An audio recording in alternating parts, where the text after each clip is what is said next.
Hello बच्चों, let's see this question. The true statement about the structure of dichromate anion is dichromate anion के structure के बारे में चार अलग अलग स्टेटमेंट्स आपके सामने प्रेजेंटेड है ऑप्शंस के तौर पे। आपको ये बताना है कि इनमें से कौन सा स्टेटमेंट सही है। चलिए इस क्वेश्चन को सॉल्व करते हैं। सबसे पहले ये देखते हैं कि इस क्वेश्चन को सॉल्व करने के लिए हमें कौन से की कॉन्सेप्ट की जरूरत है। अब देखिए, डाइक्रोमेट के स्ट्रक्चर से अगर आपको सवाल है तो आपको ये पता होना चाहिए ना कि डाइक्रोमेट कैसा होता है या डाइक्रोमेट का स्ट्रक्चर कैसा है। तो डाइक्रोमेट आयन बोल लो या डाइक्रोमेट एनायन बोल लो, बात सिमिलर है। उसके स्ट्रक्चर से ये सवाल है।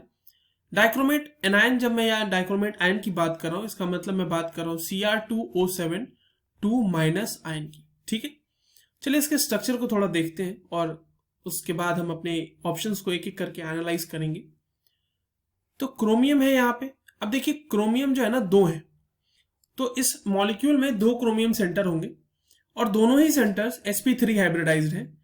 इसका मतलब उनके चारों तरफ जो बॉन्ड का ओरिएंटेशन होगा, ये जो ऑक्सीजन एटम लगे हुए होंगे, वो 3D स्पेस में टेट्राहेड्रली ओरिएंटेड होंगे।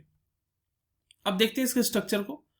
तो यहाँ पे क्रोमियम के पास डबल बॉन्ड O है, पहले एक और डबल बॉन्ड O होगा और एक O- होगा यहाँ पे। सिमिलरली यहाँ पे क्रोमियम के पास भी एक डबल बॉन्ड O होगा, यहाँ पर भी एक डबल बॉन्ड होगा और एक ये होगा O-। अब आपको लग रहा होगा कि सर ये तो दोनों सेम ही है। बिल्कुल, तो दोनों सेंटर पे ये जो ओरिएंटेशन दिखाया गया है या जो बॉन्डिंग का तरीका है वो बिल्कुल सेम है। मगर ये दो क्रोमियम अभी एक दूसरे ऑक्सीजन से इस तरह से अटैच्ड होंगे। यहाँ पे एक ऑक्सीजन होगा जिससे ये दोनों क्रोमियम अटैच्ड होंगे। अब एक चीज देखिए कि जब मैं बात कर रहा हूं इधर टर्मिनल, जो ब्लू कलर से मैंने ऑक्सीजन्स बनाए हैं, टर्मिनल ऑक्सीजन्स की, तो वहां पे इस तरह से डीलोकलाइजेशन ऑफ इलेक्ट्रॉन भी पॉसिबल है सबके केस में। चाहे वो इधर ले लो, चाहे आप इधर ले लो, वो चाहे इस तरह से ले लो, राइट।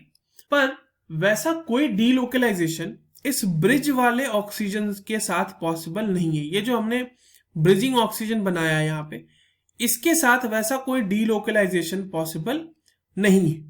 तो एक्चुअल में जो पोटेशियम डाइक्रोमेट का स्ट्रक्चर है, उसमें जो आपको जो बॉन्ड्स मिलेंगे ना, वो देखिए इस तरीके से क्रोमियम क्रोमियम का ये जो हमने ऑक्सीजन के साथ ब्रिज बनाया है, और जो बाकी के सारे आपके पास ऑक्सीजन है उनके पास जो है ना पार्शियली डबल बॉन्ड कैरेक्टर होता है सबके पास, ये सबके पास, और सबके ऊपर जो है वो नेगेटिव चार्ज होगा, डेल्टा नेगेटिव चार्ज होगा ऑब्वियसली, क्योंकि जब डीलोकलाइजेशन होगा तो सबके ऊपर नेगेटिव चार्ज भी वापस से जाएगा, राइट।